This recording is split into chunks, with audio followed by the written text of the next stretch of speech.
Hi everyone, welcome to the first Wolf Fit Pro podcast. And today we're going to have a bit of an open discussion, a couple of topics we're going to cover. But first of all, I just wanted to give you a bit of an intro of why we set up the podcast and what you can expect from the podcast in the future. I'll let you start, Lloyd.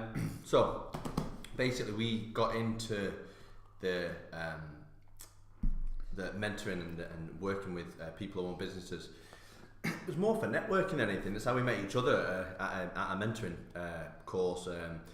Used it for networking, met each other, met other people that we still work with, and we're still interested in that today. So this is just more than us claiming to be experts in anything. This is just us discussing ideas like we do, because we do it quite often, and we know other people do. So we were quite interested to see what other people think of our ideas and what their ideas are, what sort of things people value and what their opinions are on, especially stuff within the fitness industry, because we work with quite a lot of people who are quite interesting. So it'd be good to get a few more people out there.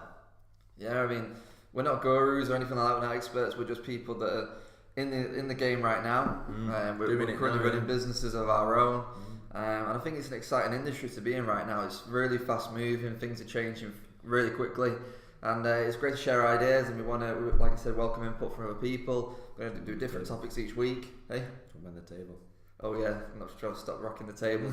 But obviously you can tell it's our first podcast because we haven't even introduced ourselves. So I'm Josh, and this is Lloyd. Yeah. And yeah, so today's topic we're going to be looking at is investing in yourself and developing your own knowledge and things like that. So we're going to be looking at yourself personally, yeah, not just your knowledge. Yeah, I think I posted something about this not so long ago in UK PTs. I think a lot of PTs, especially PTs, focus on being the best trainer, the best coach, and think that by having loads of fitness knowledge, loads of functional medicine knowledge, that will bring business, and business will work because of that.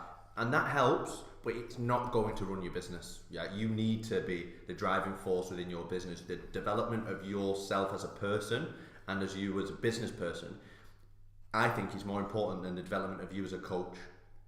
I know plenty of average coaches, not mentioning any names, that run great businesses, right? That run better businesses than some top coaches that I've met that can't run a business to save their life. I've worked with PTs before, and I've thought, how is this guy only charging 30 quid a session, Mike, when I was charging much more than that? And the answer was that he didn't know how to do any better. Like, he didn't know how to charge any more. He didn't know how to progress in his business, and I did, because I put work in it.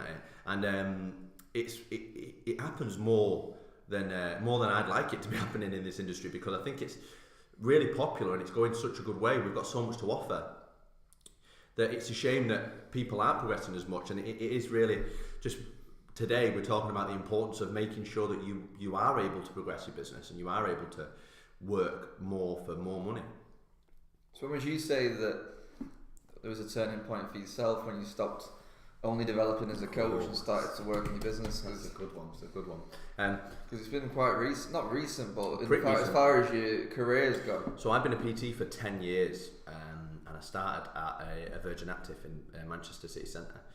And I, like many things in my adolescent life, I made the decision to be a PT because I wanted to meet girls, right? And that's why I made a lot of decisions when I was 18, 19, and I made that decision to meet girls, and I met my wife there, my future wife there, and it worked, it was great, but it wasn't good for business. When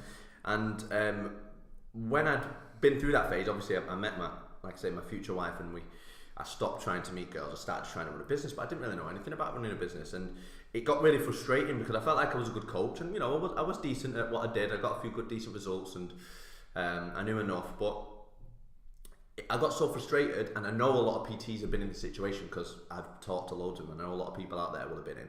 I thought, this isn't for me. I need a new job. Looked at sales, looked at this, looked at that. I actually took a job at a sales company. Before then, I ended up meeting online a guy who worked for Lifestyle Fitness.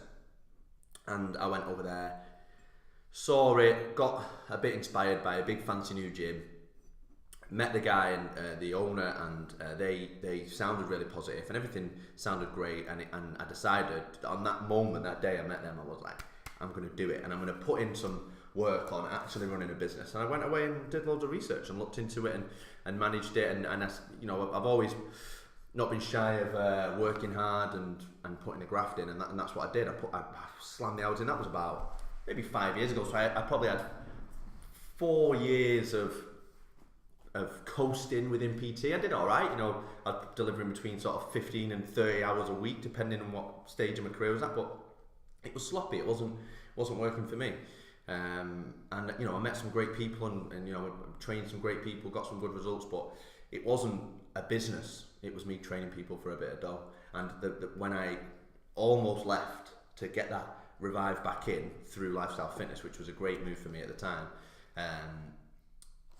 just spurred me on, just made me think, you know what, I can do this. And ever since, I've not stopped progressing through myself and through my business. And what kind of things would you say you've done to invest in yourself and to develop yourself in the last 2-3 years? So I started, a big one for me was spending more time with people that were in the same mindset. So I used to keep a big group of friends, and not everybody was so productive as it would be. They were great guys, you know. I never really kept any friends I disliked. They were great guys, but and I used to spend a lot of time with people in work, like negative people, and sit around a lot and do nothing. And when I chose to actively spend more time with people that I related to and that were in the same sort of situation, that had the same drive as I did, that made a big difference. And also investing in a mentor. So I went out and I sought advice of people that were doing it. I went and found people that were doing the stuff that I was interested in, the place that I wanted to be going. And at first I asked them for free. Some people were up for giving me a bit of free information. Some people asked me to pay them, and I paid them, and I just invested in my time and my money in the people's opinions of what they've done, similar to what we're doing with our clients now. And it made such a big difference to know that you're not the only one out there going through it. And I know with Facebook and the groups and everything that's going on now, I know a lot of people know that they're not the only one out there, but a lot of PTs still get what I had, especially at Virgin, is a big fish in a small pond sort of syndrome. And they think they're the biggest dog in the world because they're the best PT in some stranded out company in the middle of nowhere. They think they're massive. And you know, the big thing I see in PTs is I do this differently, I do it differently. Like, let me tell you, you do nothing differently. Like, and that's not a bad thing. Like, there's good ways and the bad ways, and there's ways that work for you, and that's fine. But it's not different. Right? It's not. You're not the only one, and that's fine. But it's nice to know that you're not the only one struggling. For me, I think, and that was a big one. What about you? Go on, tell us yours. Well, mine's a little bit different because I got qualified a long time ago. Went the commercial gym route, and I didn't last very long in it because straight away I knew it wasn't for me. So I decided to go back to my previous career, and I've worked in sales and marketing, and I've done almost every job under the sun. So when I came back into the industry a few years back, I saw it as a business straight away because I already had a lot of business skills, the sales skills, and a few of the skills that you need to start off with, and having that mindset of it being a business straight away helped me and set up a real strong foundation. And obviously, as Lloyd touched on there, I straight away looked to get myself a mentor, and I think this is something we probably should discuss further because at the minute it's a huge word in the industry, mentor, and there's a lot of. I mean, one thing I'd like to point out is I've heard a few people recently in this industry saying like, "Where's all these mentors come from all of a sudden?" And in other industries, because often we often get caught in a bubble in the fitness industry, like they think we're the only ones. But mentors that have been around, well, for as long as business has been around in all other industries. I'm sure they have in the fitness industry. Absolutely. But the idea of a mentor, because sometimes you get, like I said, there's a lot of a certain type of mentor in our industry. But what a mentor usually is supposed to do is be somebody that has done what you're trying to do.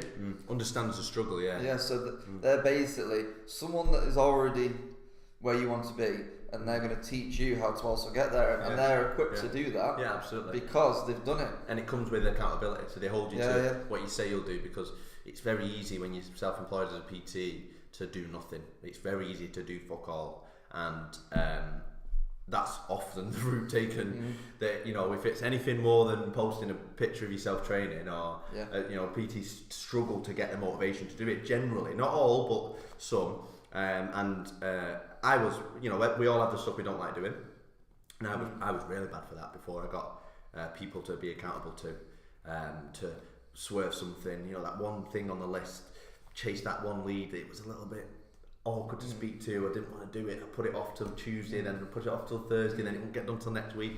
When you've got somebody going, have you done it yet? Have you done A, B and C? No. Well, fucking do it then. And we actually met through the same mentor, so he won't mind us saying his name at all. So we work with Rick Moylan, and he's very good for that. On the spot, have you done it? No. Well, fucking get it done then. So it worked greatly for me. I thought it was one of the massive things, isn't it? Yeah, and I think, like I said, while we're touching on it, I'll point out there are a lot of good mentors. It's just making sure you get the right one for you, not getting one that maybe promises you all the things under the sun. And I'm not going to say any bad ones because I don't really know of bad ones. I've heard rumours, but all I'm trying to say is a mentor is a great thing to get, and it's a sound investment. What I hear a lot of people saying is, "Oh my god, it's that much, or it costs this," or but what you need to look at is whatever they're charging, obviously, if they're legit and they know what they're doing, is often going to be a bargain, because if they can teach you what they've spent years learning and throughout all their mistakes and whatnot, very quickly, that you can almost get to their level or even leapfrog them with the determination in a shorter period of time. So investing in a mentor, and obviously the right one, can be a really sound investment. Absolutely, yeah. I think overall the money I've spent self-developing is nothing, and there were some big payouts, you know, through the years for courses and for and education and stuff. But overall, it doesn't cost much when you think about how much money you can earn from the potential. Yeah, the return on the investment is huge. Yeah. I think it's something overlooked. I think the other one that PTs say they're too busy to the other excuse is that they're too busy. And that's a problem in itself. If you're too busy to invest in yourself, your business will fail. You will run it into the ground, or it will run you into the ground. Put your time in the wrong places, isn't it? Absolutely. I keep swearing. That's going to happen, though. I'm not going to apologise for it. Another ones as well, not just working mentors, but developing yourself in the relevant areas. So learning how to maybe do your own accounting. And I don't mean not having an accountant. I mean doing your accounting before you give it to the accountant. Yeah. Learning basic business skills like how to sell. One of the overlooked things I think is learning customer service. Yeah. And there's not many. I don't see courses popping up for it because it's not cool. But no. if you don't know customer service, you really are not in a strong position in your business, because customer service should be your number one foundation for a lot of what you do. Service will overrun the sales end of your business if you deliver proper service. As I think in PT, actually delivering service to a client is quite a popular thing. People love to say, "I deliver this. This is what my clients get," and people are putting a lot of work into that, and it's great. But the actual service from day one isn't always the best in PT. I think that's where it can lack. I think I have to deal with a complaint as well, and I hear a lot of PTs sometimes say to me, "Oh, this client did this, or this client did that, or they didn't pay me this point, or they paid me late, so what should I do?" And if you've got all your infrastructure in place and your systems and stuff, and your customer service should just being clear from day one, these things shouldn't be happening. And the customer's always right. Often is the case, because if they're paying you late, then you've given them all permission to pay you late. I think what we do, like I say, we get into a bubble of the fitness industry. My client did this, my client did that. Oh, clients do this, like as a general thing. Clients do this. If we looked at it in another, compare it to another industry, people would not do that with anybody else self-employed. A lawyer can be self-employed. A builder is self-employed. Yep. You think your builder gives you a quote without being, and expects you to be able to haggle on it? Nah, the quote is the quote. You always use it the conservatory one, right? Yeah. So if you want a conservatory building, the guys come round and they say, "This is how much it will cost," and you have to go, "Okay, I can afford that. Here's the money." Before it happens, or you have to at least give them a percentage, and then they go away and do it. It's if you put these strict rules in before that with your client, that won't happen. If you want to sit down with your solicitor, it costs money.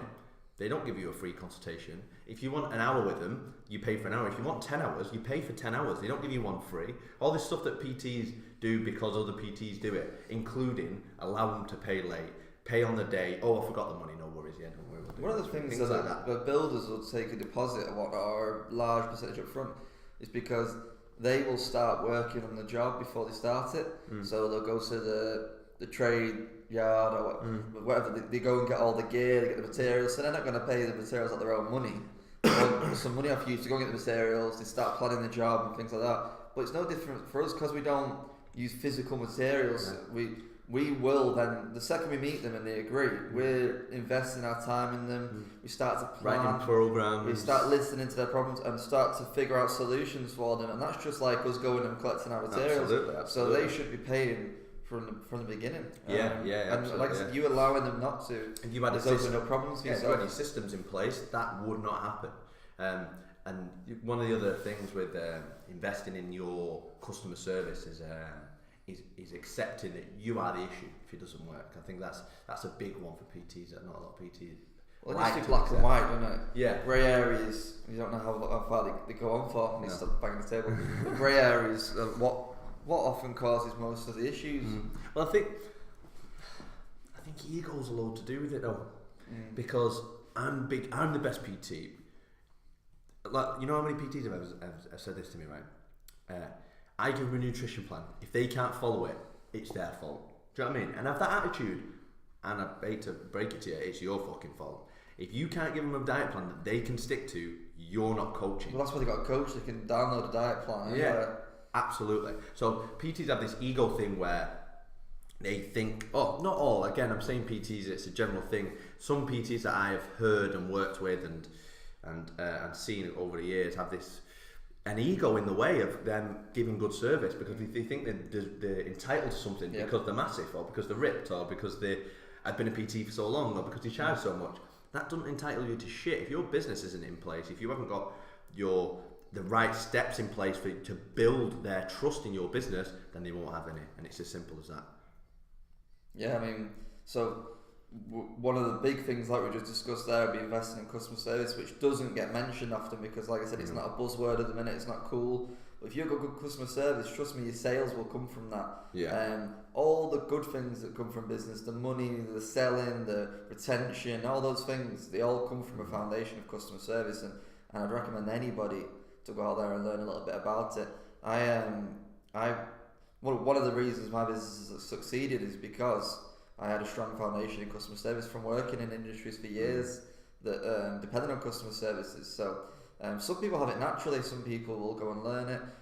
But if you haven't got any experience in it, it's something I would certainly look to invest in for sure. Yeah, there's little things like when you get involved in other industries, you know, if anybody's ever paid for a house, when you pay for an expensive meal and you don't get the service, it ruins it, doesn't it? It absolutely ruins it. Yeah. Food is. Yeah. So you know, it doesn't matter. So even if you get the results, if your service is shit, it's a little bit of a bitter taste. And even if you keep coming back because results are good, it's not as good of a service as it should be, and it is holding you back. Even if you get repeat business from it.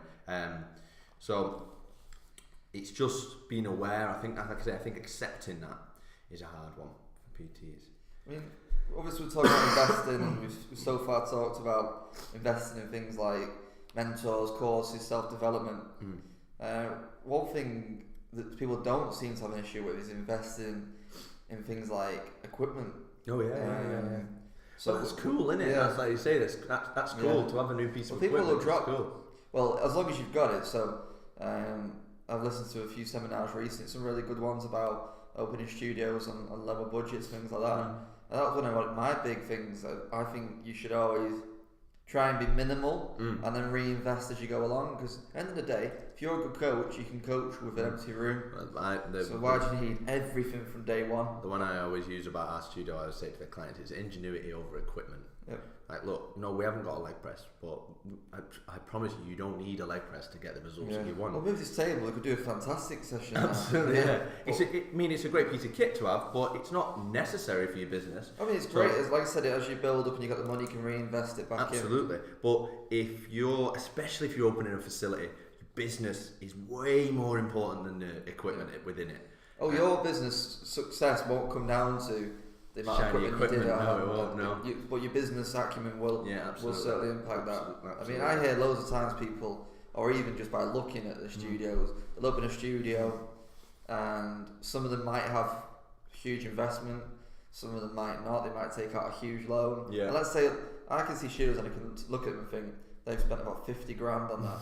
But all I can think of is the 50 grand down. So even if they make 50 grand in their first year, which would be really good, they've just broke even. Breaking even, yeah. They're I'd not even in profit, I'd look to make that 50 grand, then spend some of it, get some more equipment, and continue like that. But absolutely. People don't have an issue spending grands on that. Yeah, well, it's a physical thing. The thing is, if you want good equipment, you have to spend that sort of money, and coaches, and if you're looking at getting a facility, they understand that, and that's where they think the money goes. But I promise you, getting a booking system and getting some automated systems in place would be a much better investment at the beginning. Because look, you hear these stories all the time. It was in UKPTs not that long ago when somebody posted about these studios that are a certain size, and there's all sorts of successful studios all over the country that are, in all sense of the word, tiny. Like they're not doing much.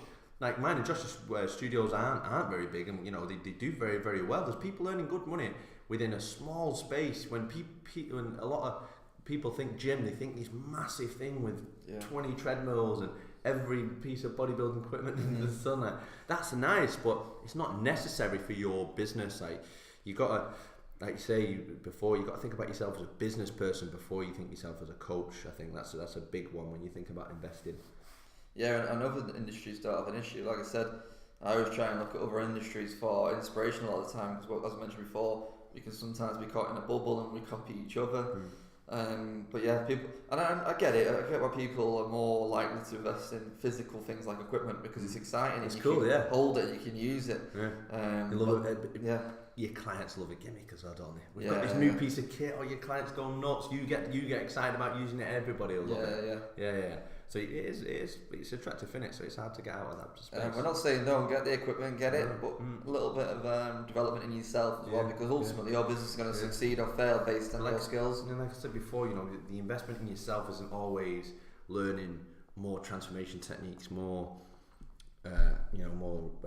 functional medicine techniques, or whatever it may be, and all that stuff is great. I'm not trying to get about any of that sort of stuff. That is great stuff to be learning, but you have to have a focus on your business as well. Your own ability to run a business, because a lot of times you are the driving force of your business. You are the person that's driving it. If you're not good enough, your business won't progress.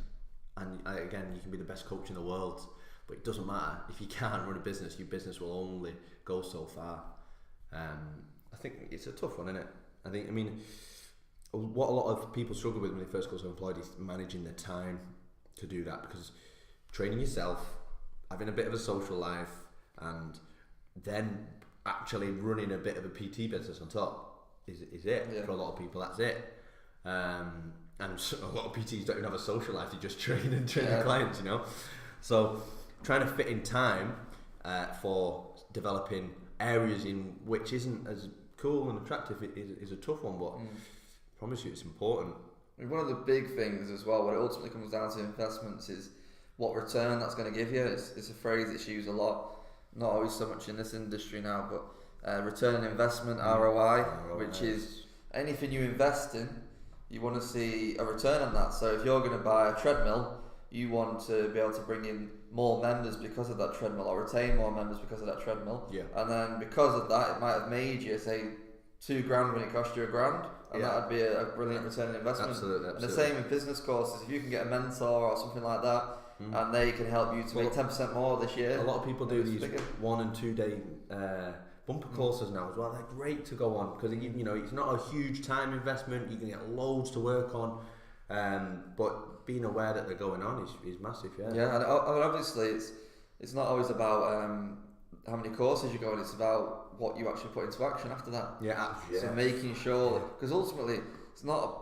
It might make you feel good that I've been to this seminar, I've been to that seminar, I'm doing everything I can. Yeah. But you've got to make sure you put that into action and not just tick off as many as you can. What you do with it. Which is where I think a long-term mentor makes the big difference. Cause you're getting both, aren't you? Yeah, because it makes you accountable. One thing that we use each other for, and a couple of other guys that I work with, we use each other for accountability. So if you can't afford, or if you don't know where to go, if you're not interested in a mentor, it's good to have somebody for you to sit down and say, this is what I'm going to achieve, this is what I'm going to do in the next 4 weeks, 3 weeks, whatever. This is what I'm going to do, and then having to then come back to that person and go, this is what I've done, I didn't do this, and have them say to you, why haven't you done it? And for you to face up to your problems and to be accountable for your business, because again, we've all got stuff we don't like doing, and it's very easy to push that stuff to the back, and very often that's the stuff that's the important stuff that's going to make your business progress and really going to earn you some money. That's a great point, because not everybody's in a position to invest in a mentor, straight away, but you've got no excuse to not bring together a group of you who can hold each other accountable. Because that's what we're doing here, we're just chatting and running ideas about, and you can do that in your own groups, hold each other accountable, share ideas, and each of you will have strengths and weaknesses that can contribute to each other. Yeah, absolutely, because it's a common misconception in the industry that you're on your own. You're self-employed, and a lot of people look at it as like competition. If you're in a commercial gym and there's 30 PTs, oh no, they're going to steal my clients. Like, you need to have a little bit of a team around you, and that's again one of the things that, like, meeting people like Josh and a lot of the other guys on our mentoring group made a big difference for me. Really did push me on. And I think learning that it's not competition, being in a gym together, you are working together. Because generally, if you're in a gym, your big time pure gym that's got 30 PTs, it's generally got 3,000-4,000 members as well. Like, there's plenty of clients to go around, as well as all the outside marketing that you could be doing, bringing people into the gym. There's no such thing as too many PTs or there's too much competition. Like, if there's clients to be had, there's clients to be had, and if you're in an area where there's people living around the gym, or the gym's got members, then you are absolutely ready to be taking on clients. Well, people working together makes the industry as a whole look better, which makes more people want to invest in higher quality services like one-to-one coaching, group coaching, rather than just the old school commercial model of just going to the gym on your own. Do body pump for a bit. The whole because let's be honest, even though we think that it can go levels up this industry, it's a lot better than it was 10 years ago. And that's why people are investing in it more. So people working together grows this industry. And a lot of people won't remember. Mate, when we first started in commercial gyms, I had to explain to people what PT was. I didn't even know what it was, because I'd never seen PT. I'd never had PT. I was just trying to get people to give me money to train them, because I thought I could make money at the time. At 18, I didn't understand what it was. Nobody knew what PT was now. Nobody knew what it should cost. Nobody knew what it involved. And there was a few guys out there doing top stuff, like, and it went over everybody's head at the time. Widely it did, and especially where we were in Manchester at the time. I know it's been in London and some of the bigger places a little bit longer, but Manchester took, I've seen it evolve, with everybody following everybody who's into fitness, half the Instagram feed is PTs, They've got enough information coming at them. It's just choosing the right one and making sure that the business is in place. So to wrap up this topic, because we haven't planned this at all, we're just running ideas off. My takeaways would be I've put together a group of like-minded people yourself who hold each other accountable. If you work in a gym, that can even be 2 or 3 of the people in the gym that you trust, and rather than sitting there and wasting time, just talking rubbish, get a group together in between clients doing that. Forget stealing ideas, not stealing ideas. You're working together. Get yourself a group. Better than that would be a mentor. But if you're not ready to do that yet, the like-minded group. The second takeaway for me would be to always look at every investment on what you can get a return. Well, is that the right phrase? What return you can get on any investment you're making, whether it's equipment or a mentor or a course or anything like that. Making sure that the return is going to be bigger than what you're spending on it, because it doesn't matter if it costs £1 million. if you make $1 million, well, 1.1 million back, what a great investment that was. Yeah. So I was looking on the return of that. Any takeaways? Yeah, my big one would be make time for it. Don't say, oh, I'll find the time. Or don't wait until you're motivated. Book it in. Make time to work on this stuff. To either get it with a group, to get with a mentor, even to research them all, download the podcasts, watch all the YouTube videos, whatever you can do, make time and invest it in progressing yourself. Yeah, definitely do that.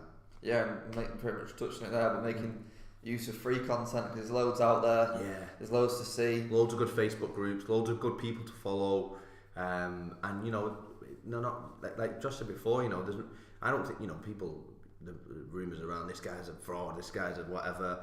Like, follow them all. If you don't like them, unfollow them and crack on. Yeah, just see the ones you connect with and see what works. Take what is it? Is it a Bruce Lee thing, isn't it? Was it Yoda one? Take what is useful. Take what's useful and discard what is not. It's the Bruce Lee. I think everyone rewrites it different ways. Rick Moylan loves it. That's right. Yeah. So it's exactly that. So you can learn something from everybody, even if some people say, you know, that mentor's a fraud or whatever, or you don't really like the look of the guy. Listen to him for a bit, see how it goes. You know, give him 10 minutes, and if you don't like it, then get rid of it. It's not a problem. Take what you can from everybody in the industry, because everybody's got something to teach you. Yeah, absolutely. Yeah. So this podcast is going to be available on iTunes audio. YouTube video and on the Wolf Business Coaching page. So if you give us a share, any questions, we can drop them into the next podcast.